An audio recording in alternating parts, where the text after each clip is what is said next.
voy a hablar de las cámaras del Oppo Reno 10 Pro, aprovechando que he venido a China con Oppo para ver sus fábricas, para ver oficinas y para ver también la tienda más grande que tienen en China. Y aprovechando estos paisajes, he decidido hacer unas cuantas fotos con el Oppo Reno 10 Pro y os voy a enseñar cuáles son sus características. La cámara principal usa el IMX890, un sensor de 50 megapíxeles muy grande. Si me habéis visto más vídeos del canal sabréis que me gusta mucho. Muchos me habéis pedido también el OnePlus Nord 3, que tiene este mismo sensor, y la verdad es que desde el primer momento ha sido una buena noticia. No es el mejor sensor del mundo, el procesador no ayuda a sacar todo lo que puede sacar este sensor, pero he hecho algunas fotografías en las que he comentado, esta fotografía está bien. De hecho, viaje de prensa, gente que controla y enseñándolas, pues evidentemente las reacciones muchas veces son las mismas. Esta foto está muy bien, otra quizás se pierden algunas cosas, tema de procesado, que os comentaré después. En general me gusta el rango dinámico, me gusta el detalle, tenemos un poco de saturación extra, pero como siempre, todo lo que tiene que ver con color, contraste y esas cosas, os las comento después. En general, cuando hablamos de esta cámara, situaciones difíciles, consigo buen rango dinámico, tenemos buen detalle. Son unas fotografías que en general quedan muy bien. Además, un sensor grande provoca bokeh. Y lo que sí, en situaciones difíciles utiliza el 2 aumentos de manera digital desde este sensor, no utiliza el teleobjetivo específico.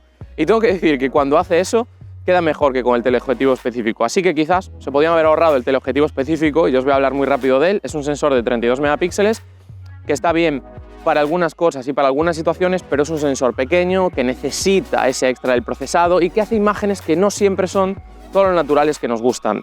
Un conjunto de cámaras desde un X hasta donde quieras, que funciona muy bien siempre y cuando utilice la cámara principal, que se pierde un poco con el teleobjetivo, pero que en general he conseguido hacer fotos muy buenas y que en este rango de precios pedía un sensor así, y el IMX890 es uno de los mejores del mercado.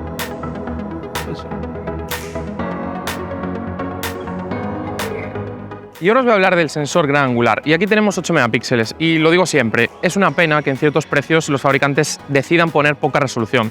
No tanto por la foto, sino por el vídeo, pero sí también en algunos casos por las fotos. Y aquí además se nota poca resolución con el típico sensor de Sony de 8 megapíxeles, y lo que provoca en muchas situaciones es que a las fotografías les falta detalle. Sobre todo porque al ser un sensor pequeño y tener que procesar mucho, acabamos lavando la imagen, acabamos lavando el detalle, y sobre todo he notado inconsistencias.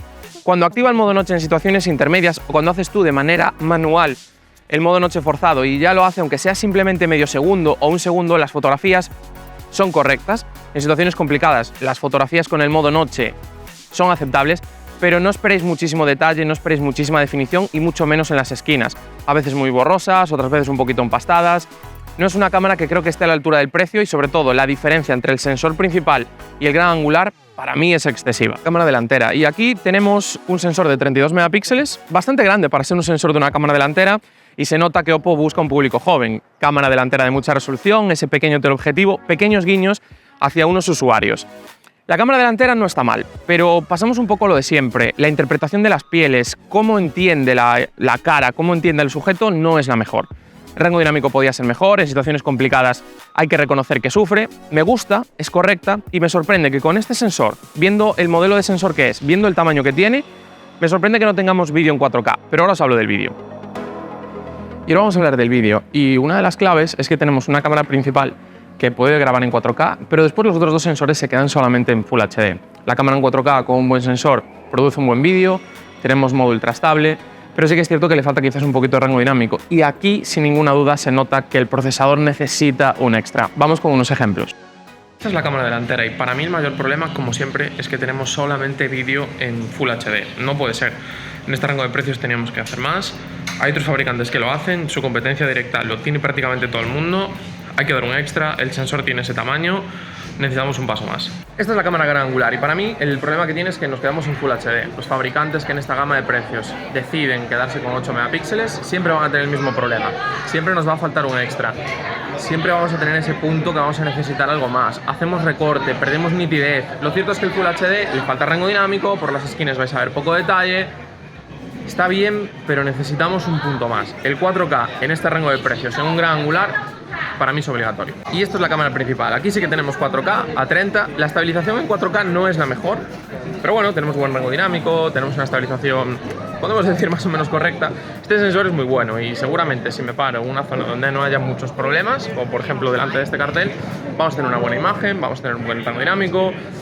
Me gustan bastante los colores, no es el mejor, pero bueno, está correcto. Y esto es el modo ultra estable, se configura automáticamente en Full HD a 60 fotogramas por segundo, perdemos rango dinámico, perdemos detalle, estabiliza bastante bien, eso sí que es cierto, sí que hay que reconocerlo, que tiene ese punto extra, pero prefiero que invierta en otras cosas, como un 4K en la cámara delantera, que en estos tipos de modos, que al final son residuales en algunos casos. Y ahora vamos a hablar del procesado de imagen, y es una de esos claves y esos puntos. Para empezar, hay que diferenciar dos partes. Por un lado, color.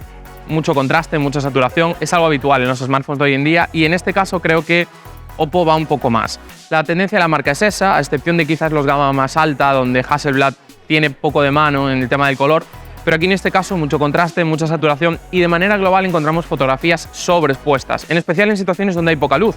Y esto que provoca que además que un sensor como es el gran angular, que ya no es muy potente, o un procesador que no ayuda tanto a procesar el modo noche en la cámara principal, pese a tener un muy buen sensor, lo que hace es que las fotografías se vean aún peor. Lo más habitual estos días en todas las fotos que vais a ver de noche es que pulse en un sitio y baje un poquito la exposición. Prácticamente en cualquier fotografía de las que vais a ver, que podáis ver una exposición correcta, ha pasado eso.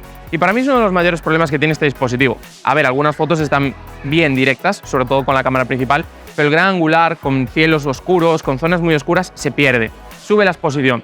Y es un problema, porque si además metes contraste, metes mucha exposición en situaciones de poca luz, subes también la saturación, al final las fotografías tienen un punto irreal que no gusta, tenemos pequeñas marcas del HDR, hay cosas que no acaban de ser todo lo buenas que podría ser.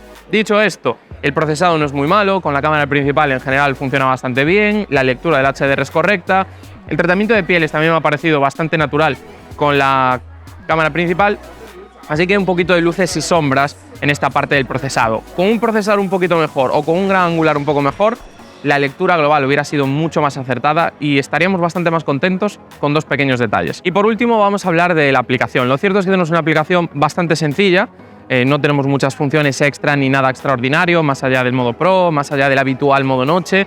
Y lo que sí me ha gustado es bastante rápida para el procesador que tiene, aunque encontramos bastante diferentes cuando pasamos de una aplicación de una cámara a la otra. En general, en el día a día la aplicación es bastante solvente. Y como último, en las conclusiones, hay que decir que tenemos una cámara principal que está a la altura, sin ninguna duda. Me ha gustado más de lo que podíamos pensar en un primer momento, tenemos muy buen sensor, aunque el procesador no sea el mejor, y el resto de cámaras pues son solventes. No va a destacar, no va a ser el dispositivo fotográfico que vais a comprar en este precio.